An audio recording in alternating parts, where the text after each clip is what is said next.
Hi, my name is Mike, and I'm from Kenora, Ontario. It's a small town in northwestern Ontario along the Manitoba border, and today I have freedom thanks to Jesus from drugs and alcohol. So my first experience with substances was when I was 12 years old, and as I got older, I moved into other harder party drugs. I used drugs and alcohol to mask the pain from trauma that I acquired in my youth. So when I was a kid, I underwent a lot of abuse in the household. Punishment wasn't spankings for me, it was more fists and slaps, choking, abuse along those lines. It was hard to cover that up, so my older brother and I, to protect the people in our family, we would tell people that we got into fights with each other. And we did fight quite frequently, so people believed that story because they'd seen us fight. Violence and drugs and alcohol were kind of our everyday thing, so it was normal for us. It looked like chaos to everybody else, but my older brother and I, it was how we dealt with stuff. My understanding was if God was so good, then he wanted me in that situation. His plan was for me to be beat like that. I followed myself and what I thought was good, and it led me down a road of complete sin. I got involved with drug dealing. I had to subsidize my income with drug money. And then one day I discovered I was going to become a father myself. And as that day was approaching, I didn't want to bring him into that life. I didn't want him to have the chaos in his life like I did. So I started digging into my faith and turning back to Jesus. And for a bit, things were good. And I was going to church every Sunday. I was in a Bible study. Life looked really good. I had a good job. My wife had a good job. We had this son who was healthy and happy, and he was coming to church with me on Sundays, and everything on the outside looked perfect. And I didn't know this at the time, but things on the inside were slowly starting to fall apart, which,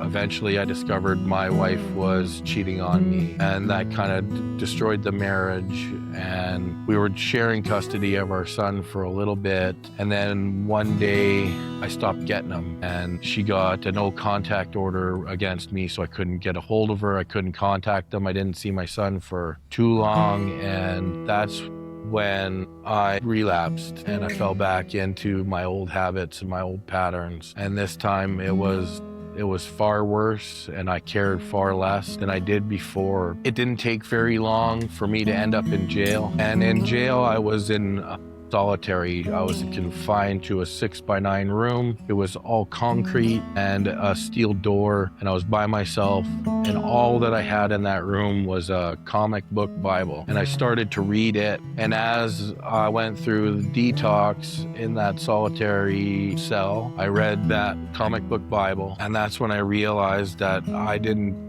surrender anything, that I was full of pride, and that's when I surrendered right there. I said, God, if you can get me out of here, I will get myself into treatment, and I will start living for you properly. However that looks, I need to figure that out. And sure enough, it wasn't very long. I think I was 2 more weeks, and I got let out on house arrest with my mom. And from there, I started looking into treatment centers. And I have made a phone call to Adult and Teen Challenge, Okanagan Men's Center, and I got approved for that. And I did the 1-year live-in men's program here in the Okanagan. And I was about 7 months in. I didn't really want to change. My views didn't change on just about anything until I started doing a program called the Beta Satan. And it's about forgiveness and unforgiveness. And I realized I was holding on to a lot of unforgiveness, a lot of bitterness, and I didn't want to forgive, but I started to forgive that day, and my life started to change. That's when everything became real for me. My heart started to change. My attitude started to change. And it wasn't long after that, I realized that I started looking at my language from before. It was, I did this and I did that, and it's my house, and I got this job, and I started this Bible study, and I didn't give God any glory. I never trusted in God once. It was always on my own strength and my own pride. So when my strength failed me, I blamed God. I never relied on God. I was relying on my own strength, and I never realized that. When I finally realized that I never relied on Jesus, that's when I knew I could do nothing without Jesus. I need God for everything. I need the Holy Spirit to go to Walmart. There's nothing I can do apart from Him. I have an amazing job where I get to do Bible discussions every morning with my boss. My interview with my boss was an hour of talking about Jesus and His goodness.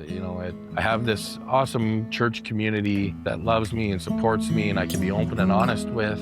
I do worship at my church, and I'm involved in worship ministry at Celebrate Recovery. And honestly, for me, the number 2 thing for recovery is good community. Number 1 is Jesus. Keeping your eyes centered on Jesus while always moving forwards and having a solid Christian community to surround you and support you and to love you is the 2 biggest things for success in staying sober. It's been what's really made the difference. So in closing, if you are in recovery or looking for recovery programs, I suggest that you find a good biblically based recovery program, because freedom comes from Jesus and nothing else. If you're living a sober life right now, find good community, get involved in your church, volunteer wherever your giftings lie. Find a good recovery program like Celebrate Recovery or one of these biblically based recovery programs that you can be part of a community. They're always looking for people to volunteer and help with their programs as well. So being involved, actively involved in your community is so important. Make sure you surround yourselves with people